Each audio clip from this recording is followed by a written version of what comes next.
Allison McGillis, and I'm the Senior Planner here at the City of Winter Park. And I'm Bron Stevenson, your Planning Director here in Winter Park. Today we are here to talk to you about overlay districts. I keep hearing about a lot of new planning ideas for Orange Avenue. I heard about something called an overlay district. Tell me, what is an overlay district? It's a good question. An overlay district is essentially a new layer of zoning on top of the existing underlying zoning. For example, you have a number of zoning districts here in the Orange Avenue area. You have everything from residential to office to commercial to even industrial on the property we're sitting on here. You have a lot of allowed uses and different zoning regulations for those districts, and what an overlay district allows you to do is tailor-make new restrictions, new allowances, new variances, pick your allowed uses. It's a great planning tool that can allow you to really create an area into the district that the community has planned for it. Can you show me what an overlay district could look like? Absolutely. Since we're here at the Heavy and there's so many cool and unique products, I think we can get some things to work as props so we can really show what an overlay district can look like.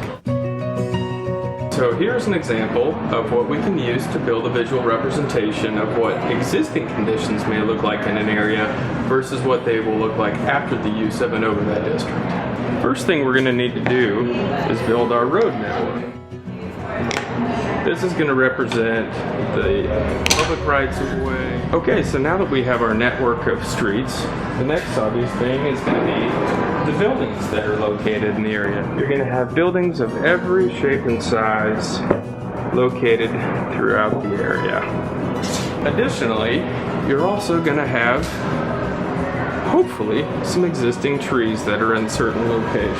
And then, obviously, you're going to have traffic on your street. And of course, if you're going to have buildings, cars, and traffic, you're going to have people in the cars, people in the buildings. So now you've kind of created a representation of how an area is developed and how it's currently used. Now we apply the overlay district and the new standards that it creates. Now that we've had the overlay standards in place, you can see some changes are starting to occur. There's a little bit different style of architecture. You still have some green space. You've got different types of buildings. You've got different scales, which is important. Unique types of architecture, which are really important to overlay districts. One of the most important parts of any overlay district is connectivity. So in this case, we're depicting this area as a perimeter trail, which we'd love to see. New opportunities for cyclists to be able to get around within our city. Also, we've created opportunities for public art to be placed and garden space to be placed throughout the district, adding a nice aesthetic touch. So now, with the new redevelopment opportunities we've designed stormwater retention elements to the system that can hold the stormwater instead of running down the streets and getting into buildings. And a big part of any overlay process should be adding and encouraging green space wherever possible. If we've done our overlay district correctly, we've created opportunities to remove some of the congestion, create a better pedestrian environment. You have more people utilizing the sidewalk, creating those walkable special districts that we love to have, and you've created a different environment for everyone involved. And as a part of any placemaking and overlay exercise, we want to create meaningful, usable open space and have those third place experiences that we hope to create. Wow, what a difference this has made to this corridor.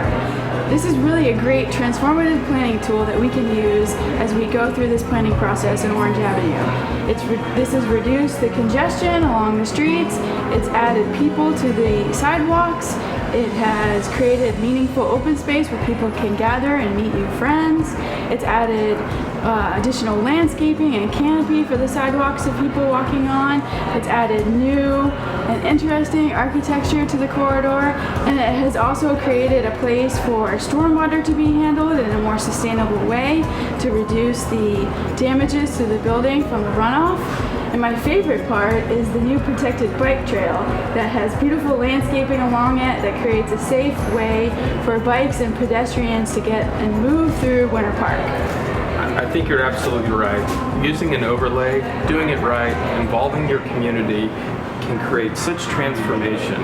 From what we've heard so far, the things that people want the most are they want that mobility, they want that connectivity, they want green space and open space and meaningful things and beautiful looking buildings. If you look, a lot of the same building blocks that we started with are still here, they've just been enhanced. So we think it's a great way to get what the community wants for Orange Avenue.